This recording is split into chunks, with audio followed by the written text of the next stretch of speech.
Hola a todos y bienvenidos. Hoy me acompaña Gilbert Doctorow, historiador y analista de asuntos internacionales.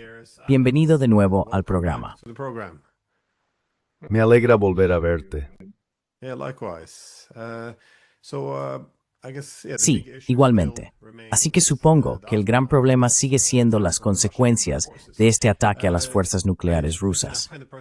De nuevo, personalmente me resulta frustrante que muchas personas, especialmente en el ámbito de los medios políticos, no parezcan apreciar lo peligroso que es esto, no solo en términos de evitar un desastre nuclear, sino también en lo que respecta a la represalia, que parece casi obligatoria por parte de Rusia. Sin embargo, la respuesta rusa hasta ahora ha sido limitada. Por supuesto, no parece limitada si vives en Kiev, pero ya sabes, hay muchas buenas razones, supongo, por las que Rusia debería haber respondido de una manera mucho más contundente, y por eso mucha gente esperaba que hubiera una respuesta que se sintiera en todo el mundo. ¿Cómo explicas esta reacción, o la falta de ella? ¿O crees que lo peor está aún por llegar?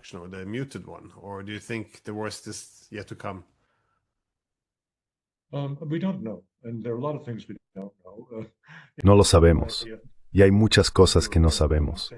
En mi nuevo libro, como sabes, digo en la introducción que estamos viviendo en la niebla de la guerra, y eso sin duda se aplica a la pregunta que me has hecho. Personalmente me sentí muy decepcionado con la respuesta débil, inadecuada, inapropiada o poco adecuada que los rusos han dado hasta ahora. Es más de lo mismo. Volar más depósitos de armas, destruir más fábricas de drones y atacar la base aérea de aviación táctica de Dubno en el oeste de Ucrania. Todo eso es cosa de niños.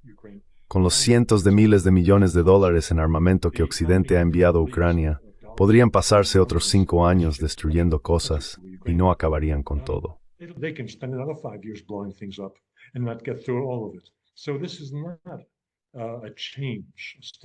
Así que esto no es un cambio radical, ni una escala histórica que uno esperaría dado el aumento de ataques por parte de Ucrania contra la tríada nuclear, parte de la tríada nuclear de la Federación Rusa.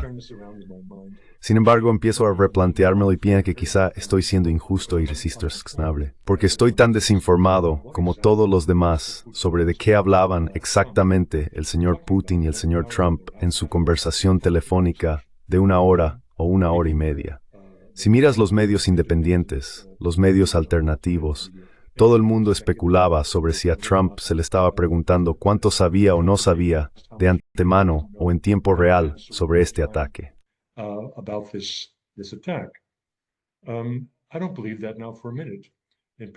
No me lo creo ni por un minuto, especialmente por un artículo impresionante que apareció hoy en el Financial Times y que explica con más detalle cómo se llevó a cabo esto.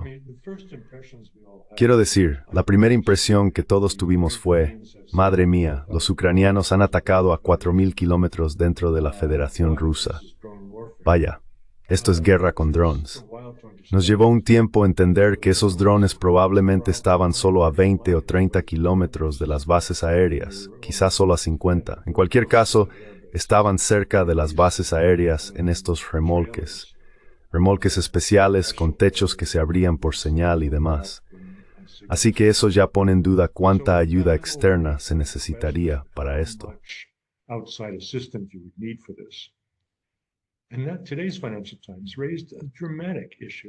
Y el Financial Times de hoy planteó una cuestión dramática, que estos drones son el Mercedes de su clase. Son altamente avanzados. Están utilizando IA, inteligencia artificial, para la autoselección de objetivos. Así que después de su lanzamiento, que se realizó a distancia por control remoto, por supuesto, fueron lanzados, y luego la última parte de su trayecto hasta el objetivo se realizó de forma autónoma. Tenían sensores y cámaras a bordo, y contaban con IA para identificar a qué debían dirigirse, qué debían atacar. Esto significa que no hubo inteligencia satelital involucrada, que es de lo que todo el mundo está hablando. Las personas que realmente son especialistas militares están hablando de este ataque con drones como si fuera un ataque con misiles. No lo fue. Y no venía de 1.000 o 2.000 kilómetros de distancia.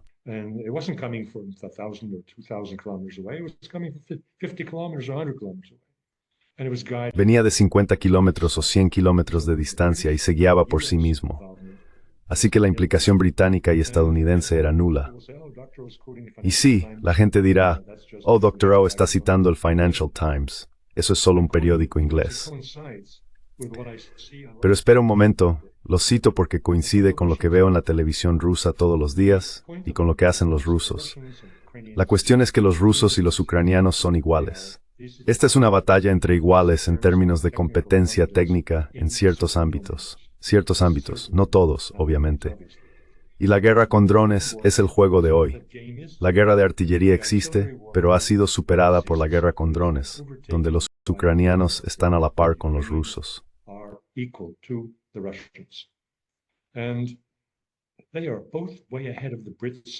Ambos están muy por delante de los británicos y de Estados Unidos. ¿Por qué estamos hablando de estas tonterías sobre la ayuda que viene de Estados Unidos o de Gran Bretaña? Además, permítame explicar porque no es evidente por mi último comentario sobre lo que están haciendo los rusos.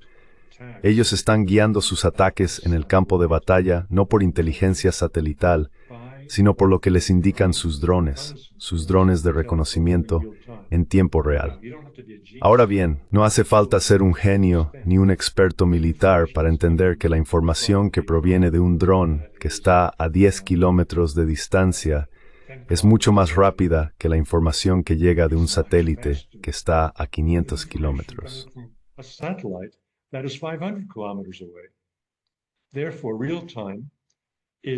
Por lo tanto, el tiempo real es tiempo real cuando lo hacen los drones. Ese es el juego hoy en día. Y si los rusos lo tienen, los ucranianos lo tienen, y hablar de asistencia británica o estadounidense para la ejecución de esto, no la planificación, sino la ejecución, es un disparate. Ahora bien, si eso es un disparate, entonces seguramente el señor Putin lo sabe. Y seguramente nunca habría perdido el tiempo en una valiosa llamada telefónica con Donald Trump para hablar sobre lo que los estadounidenses sabían o no sabían. Habrían estado hablando de otra cosa. Y con suerte estaban hablando de encontrar una solución a esta guerra y trasladar las conversaciones a Moscú, que parece ser el caso en este momento.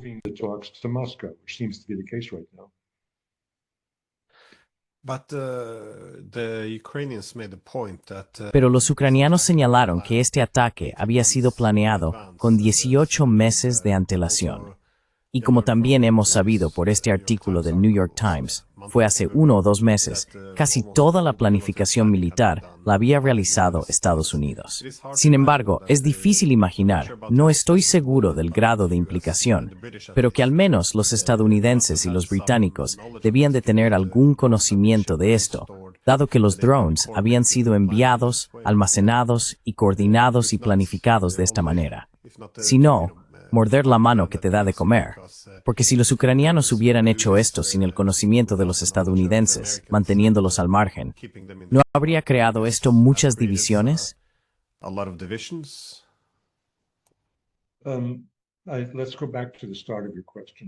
Volvamos al inicio de tu pregunta, porque es muy importante. No dije que los británicos y los estadounidenses no estuvieran involucrados en esto. Por supuesto que lo estaban, exactamente como lo describes, en la planificación y la preparación.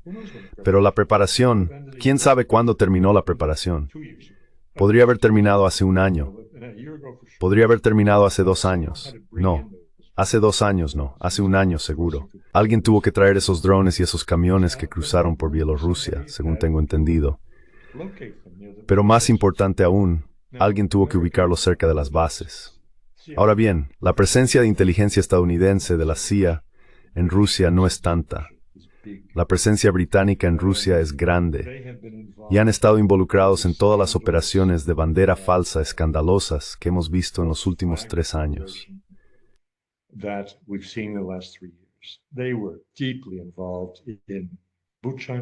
Estuvieron profundamente involucrados en Bucha.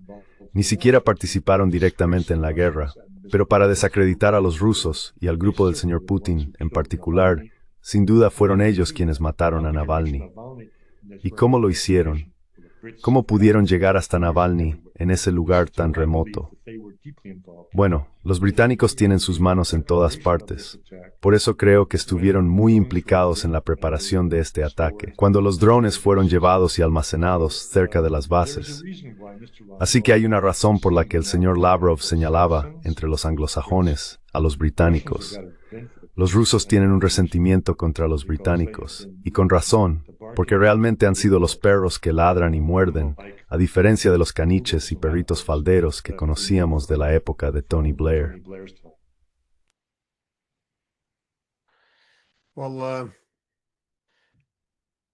I was wondering though how to what Me extent, preguntaba, sin embargo, hasta qué punto la respuesta contenida de Rusia. ¿Lo ves así? Porque esto genera muchas tensiones dentro de Rusia. La discusión habitual es entre quienes argumentan que están hartos de esto y quieren simplemente acabar de una vez.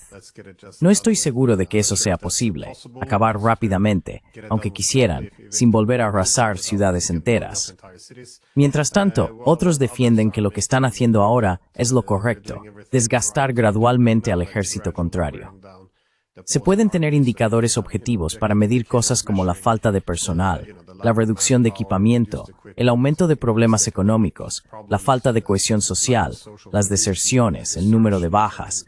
Ya sabes, tenemos todas estas mediciones diferentes para evaluar hasta qué punto están alcanzando su objetivo. Pero, ¿crees que esto influye en cómo responden? Porque muchos pensaban que esto daría una excusa, por así decirlo, para que Rusia aumentara la violencia al máximo y retrasara just push through and get a faster end to this war. You've omitted one factor in that list of Has omitido un factor en esa lista de mediciones y parámetros, la voluntad, y eso es vital. La gente puede estar perdiendo, el desgaste puede estar surtiendo efecto, pueden estar perdiendo hombres, pueden estar perdiendo equipo, pero eso no responde a la cuestión de la voluntad. ¿Lucharán hasta el último ucraniano? Quizá lo hagan. Creo que fue relevante que el señor Medinsky dijera en su primera conversación con los ucranianos en Estambul que hizo referencia a la guerra del norte de Pedro el Graños, y dijo: estamos preparados para luchar durante 21 años. ¿Está él preparado para luchar durante 21 años? ¿Va a estar el señor Putin dentro de 21 años? Esto es totalmente ilógico. ¿Y cuánto tiempo podrán resistir los ucranianos? Esa es la pregunta número uno en la mente de todos, y es bueno que la plantees.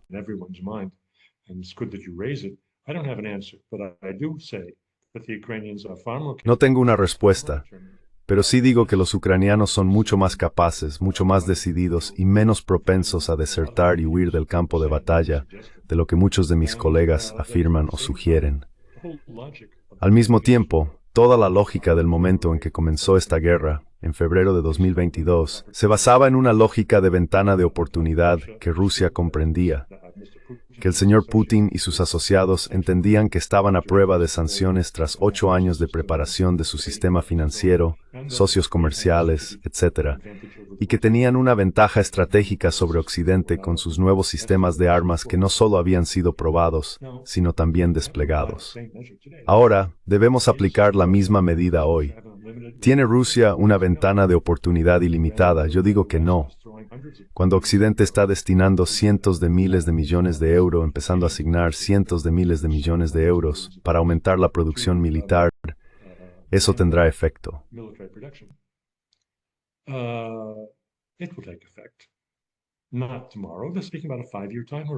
No mañana. Están hablando de un horizonte temporal de 5 años.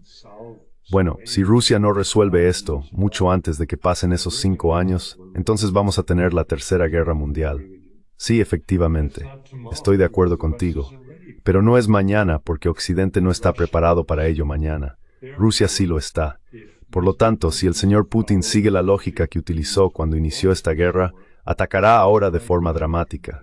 A menos que es completamente equivocado, lo cual es posible, y haya llegado a algún acuerdo con Donald Trump del que no sepamos nada. Eso es posibilidad abierta.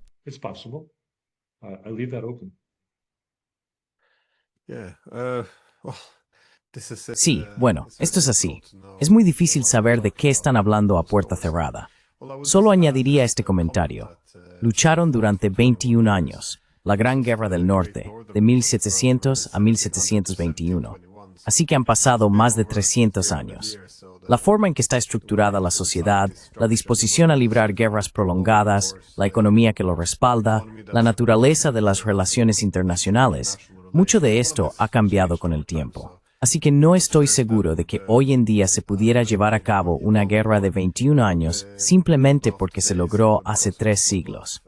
Pero supongo que es importante mostrar la disposición a seguir luchando hasta que se hayan alcanzado los objetivos.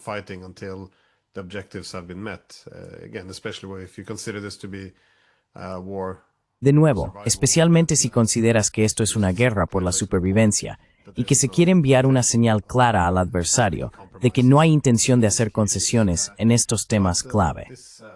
Pero este ataque a las fuerzas nucleares de Rusia, con estos nuevos y potentes bombardeos que ahora se están lanzando contra Kiev y otras ciudades, no solo afecta la forma en que se libra la guerra en cuanto a la cantidad de fuerza utilizada, sino que seguramente también tendrá un impacto en la paz que los rusos exigirán.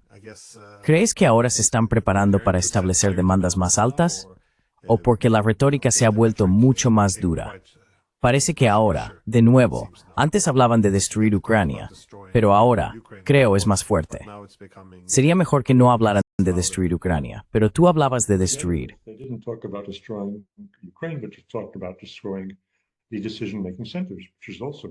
Los centros de toma de decisiones, lo cual también se remonta a febrero de 2022. ¿Por qué se están alejando de eso? Las implicaciones son claras. Si quieren ser coherentes, deberían enviar a los Reshniks contra donde quiera que el señor Zelensky se encuentre con sus colaboradores cercanos y contra el señor Budanov y todos sus asociados, y dejar al resto de Kiev en paz. Porque la población en general, incluso aquellos que trabajan en estas organizaciones militares, no son el problema. El problema son los que toman las decisiones, y a ellos se les deja intactos.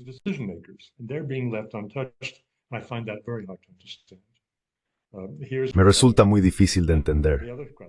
Luego está la otra pregunta. ¿Qué se hace con Occidente? El señor Karaganov insiste una y otra vez en sus comentarios sobre la necesidad de un golpe dramático en Europa Occidental para hacer entrar en razón a la gente. Y sin embargo, aunque uno pensaría que esto es implícitamente muy crítico con el señor Putin, Vladimir Putin lo invita una y otra vez. Así que eso también es un poco difícil de entender. ¿Van los rusos al ataque militar contra el Reino Unido? No lo sé.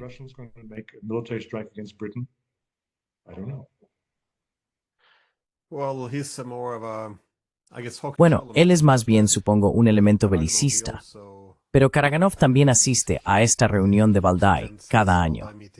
Y le vi durante los últimos años, cada año en Valdai, haciendo el mismo comentario de que quizás deberíamos cambiar nuestra doctrina nuclear.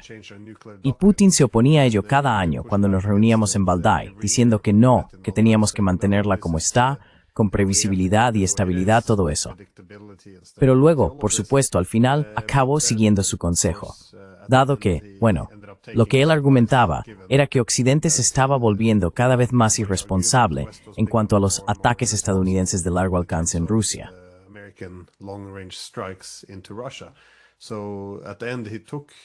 Así que, al final, siguió el consejo más belicista, por así decirlo. Y supongo que ahora Karaganov está sugiriendo lo mismo, como si dijera, llevémoslo un paso más allá. Tenemos que atacar dentro de Europa Occidental para enviar una señal contundente después de todos los ataques que han llevado a cabo contra nosotros. Pero entonces, supongo que tiene sentido tenerlo cerca, por si Putin decide que ha llegado el momento de dar ese paso adicional. Quería preguntarte sobre tu comentario de no atacar al liderazgo político en Ucrania, porque he notado recientemente que los rusos han empezado a usar la palabra terrorismo cada vez más.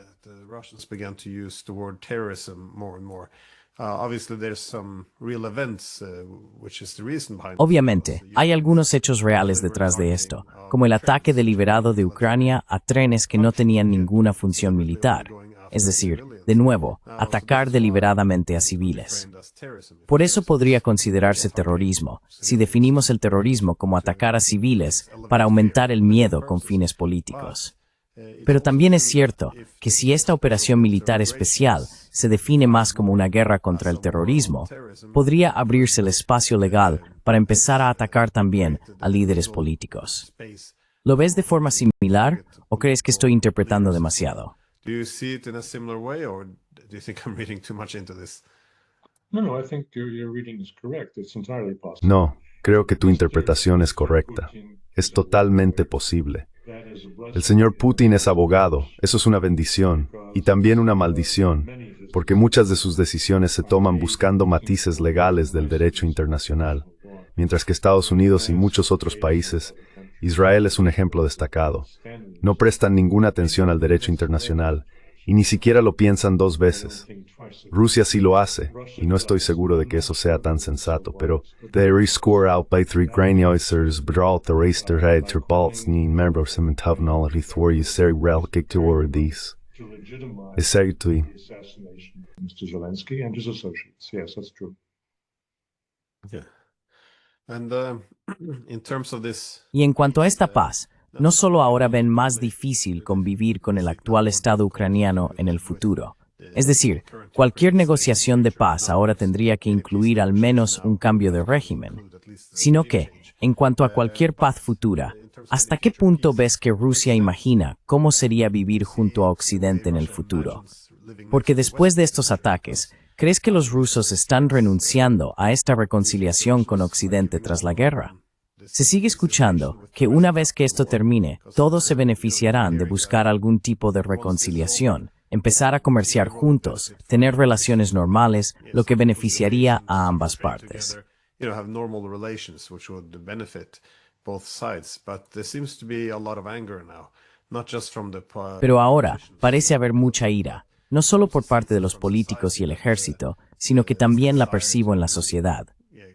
Ese deseo de no hacer las paces, sino de buscar normalizar las relaciones después de que termine esta guerra, parece estar desvaneciéndose. Cada vez es más evidente que Estados Unidos ha estado persiguiendo la destrucción de Rusia. Hay estos ataques muy agresivos. Ahora, los alemanes hablan muy abiertamente de atacar a Rusia con misiles Taurus. Kaja Kallas está diciendo que Rusia debería dividirse en países más pequeños, afirmando que sería más fácil tratar con ellos. Quiero decir, esto parece estar cambiando parte de la conciencia colectiva en Rusia. Ya no parecen tan interesados en llevarse bien con Occidente en el futuro. They don't seem that interested anymore to get along with the West in the future. Well, in the comments sections, the Russian language. Bueno, en las secciones de comentarios de la versión en ruso de tu programa y de otras grandes entrevistas en video que también se están traduciendo al ruso y tienen audiencias de alrededor de 100,000 personas. Tu propia audiencia para algunos de estos programas en Rusia es tan grande o mayor que la original en inglés. Sí, me he dado cuenta. Así que miro los comentarios y hay mucha xenofobia, mucha ira real hacia Occidente. Pero los comentarios, en general, representan el 1% de los espectadores. El otro 99% lo evaluaría por la cantidad de me gusta que hay, que normalmente superan por mucho a los comentarios. Por lo tanto, es muy difícil llegar a una conclusión firme sobre si la sociedad rusa realmente le está dando la espalda a Occidente. La gente que conozco en San Petersburgo y en Moscú son la clase intelectual, y todos querrían volver a París. And they all would like to go back to Paris. They would like forgot bygones. Me gustaría dejar el pasado atrás, pero creo que, respondiendo a tu pregunta de forma más general, lo que haga Europa dependerá completamente de lo que Donald Trump pueda y haga. Si restablece los vuelos directos entre Estados Unidos y Moscú, las aerolíneas europeas desaparecerán. Apartarán a todos los políticos para poder recuperar sus vuelos hacia y sobre Rusia. Y ocurrirá lo mismo con otras industrias. Si Estados Unidos da el primer paso, los europeos se apresurarán unos sobre otros para restablecer también los lazos comerciales normales. No volverán a la situación anterior a la operación, antes de las sanciones, porque muchas empresas extranjeras han sido desplazadas. Sus propiedades en Rusia se vendieron y fueron asumidas por empresarios rusos. Y no hay forma de volver a como era antes. And there's no way back as it was, but there still is room for substantial Pero todavía había margen para una restauración sustancial de los lazos comerciales y, desde luego, para la reanudación del suministro de energía y otras materias primas críticas que Rusia proporcionaba a Europa Occidental a precios de saldo en el pasado. Así que creo que habrá un camino de regreso. Mira, esto se refleja en pequeños detalles. Sigo la cultura muy de cerca. Acabamos de tener el concurso de piano Reina Elizabeth, un evento que se celebra cada 4 años aquí en Bruselas. Toda nuestra sociedad belga, la alta sociedad por supuesto, bueno, no toda, pero la sociedad cultural, estaba allí, compitiendo por entradas para el concurso propiamente dicho, y luego para la actuación de los ganadores, los 6 primeros clasificados. Fuimos a una de estas, la en la que actuaron quienes quedaron en 4º, 5º y 6º lugar. El 6º era ruso. Sí, a pesar de todo.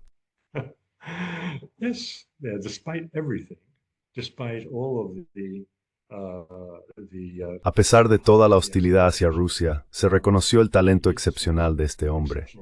Cuando llegó el concierto, no recibió ningún bis, porque los otros 2, un francés y un japonés, estaban en el escenario. Todos se pusieron de pie y exigieron un bis. Lo consiguieron. Así que la ola de cancelar la cultura rusa ha terminado. Esa ola ya pasó. La cultura rusa está volviendo poco a poco a la conciencia de todos. Pero hay cierta frialdad, ¿de acuerdo? Eso es lo que veo que ocurre en otros ámbitos donde Occidente y Rusia tienen intercambios. Habrá frialdad. No será la alegría desbordante de los años 90, a veces, por parte de los occidentales que visitaban Rusia cuando estaba postrada, pero de algún modo las cosas se restaurarán, y creo que las aerolíneas serán lo primero.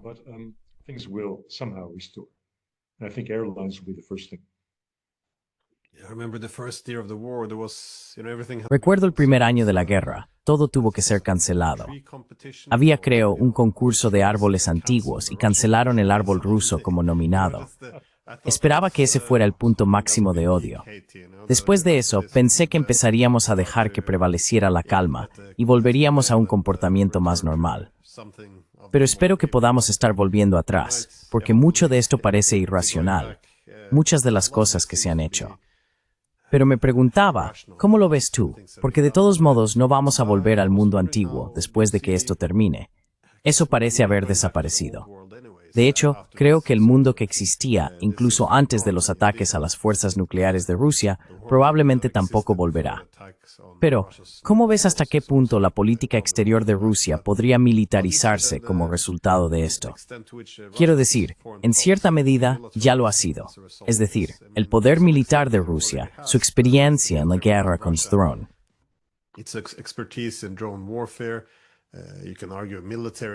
Se puede argumentar que en los últimos 3 años se ha desarrollado una cultura militar. ¿Cree que esto influirá en la política exterior futura? En otras palabras, genera incentivos para buscar soluciones militares a problemas políticos. Tal vez no tanto como especular sobre la naturaleza de los rusos, sino más bien, como historiador, ¿cree usted, quizá esto sea demasiado específico, pero cree que las capacidades influyen en las intenciones? Es decir, si se dispone de todo este poder militar, entonces si todo lo que tienes es un martillo, todo te parece un clavo. ¿Suele observar esto a lo largo de la historia? Do you usually see this through history, or? Creo que Rusia no estará en pie de guerra económicamente, pero el componente militar de su economía general se mantendrá a un nivel muy alto, no solo para sus propias necesidades, sino que, cuando termine la guerra, Rusia comenzará a cerrar contratos para la venta de su equipamiento avanzado. Todo eso ha estado suspendido. India no recibió el equipamiento que había contratado, porque todo lo que las fábricas rusas están produciendo va al frente, su propio frente, y en este momento no les importa en absoluto vender ese material al extranjero. Pero una vez que se alcance la paz, creo que los rusos empezarán a comercializar con mucho éxito lo que han demostrado ser superior al equipamiento militar estadounidense y de Europa Occidental.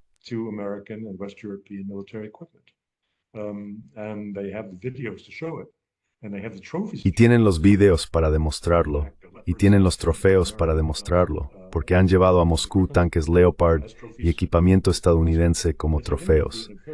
Así que estarán en una posición muy favorable para realizar ventas masivas de armas y ser un verdadero competidor tanto para Europa Occidental como para Estados Unidos. En ese sentido, la economía rusa, incluso después de que termine la guerra, tendrá un componente militar mucho mayor que antes de la guerra. Por lo demás, en cuanto a una política exterior militarizada, no veo que eso vaya a ocurrir, porque la política exterior de Rusia ahora está limitada por sus acuerdos con la Organización de Shanghái, sus acuerdos con sus vecinos de Asia Central y por supuesto con los BRICS. Y todo eso no apoyará que Rusia sea visiblemente militarista en su política exterior. No lo creo.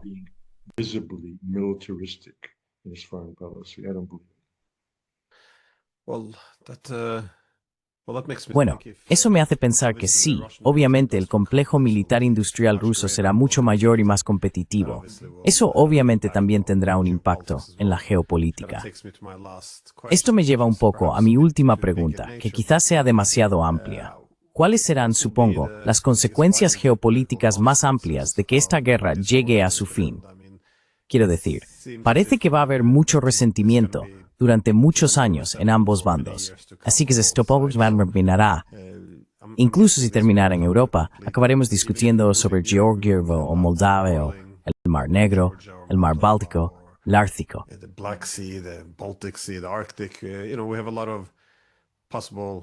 Tenemos muchas posibles áreas de conflicto. Podemos incluir a Bielorrusia también. Pero en otras partes del mundo, hemos visto durante la guerra a los rusos expulsar a los franceses. Bueno, no es que necesariamente se hayan atribuido el mérito, hay otras variables, pero estoy seguro de que los rusos han tenido algo que ver. Pero, ¿cómo se reorientará el resto del mundo después de esto? Porque creo que nos estamos acercando a una derrota muy humillante para la OTAN. Al menos en Europa, Estados Unidos se ha estado retirando un poco, pero nosotros, los europeos, realmente lo apostamos todo a esta guerra. Así que, ¿cuáles crees que serán las ramificaciones geopolíticas más amplias de esta guerra, suponiendo que la OTAN la esté perdiendo ahora?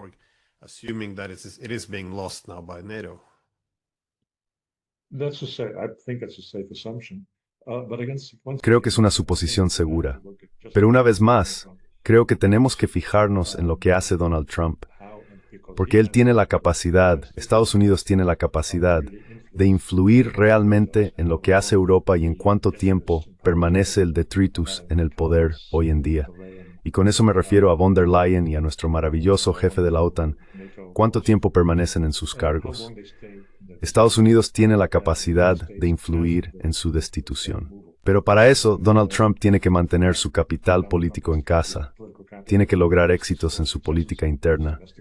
Hay muchas cosas que son imprevisibles o que no se pueden planificar. Yo no esperaría que Europa se salve a sí misma, ni que sea parte de los conflictos que vemos hoy, o del movimiento belicista en el que se ha convertido en los últimos años bajo la dirección de von der Leyen.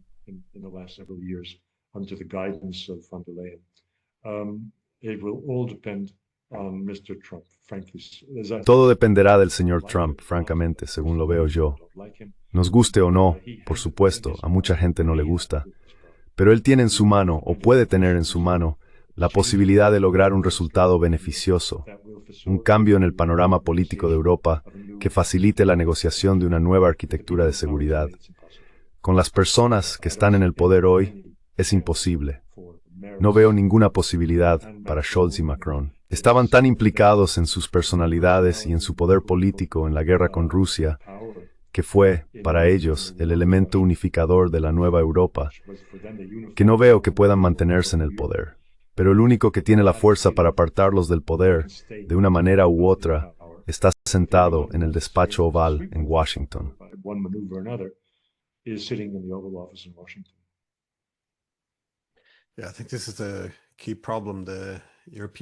Creo que este es un problema clave, en el que los europeos se han metido, porque no solo aceptaron deshacerse de todas sus armas, sino que también aceptaron esta desindustrialización. Todo el valor o propósito económico, supongo, de la Unión Europea se ha visto gravemente debilitado. De hecho, la propia UE ahora habla de sí misma como un bloque geopolítico. Si vas a ser un bloque geopolítico con cohesión interna, realmente necesitas esa amenaza externa. La Unión Europea es un animal muy diferente si quieres que sea una unión geopolítica en lugar de un bloque económico. Queda por ver en qué tipo de rincón se han metido ellos mismos. Bueno, en cualquier caso, como siempre, gracias por tu tiempo, lo aprecio mucho y espero volver a tenerte pronto. Muy bien, gracias. Gracias por la invitación. Gracias. All right. Thanks for the invitation. Thank you. Bye-bye.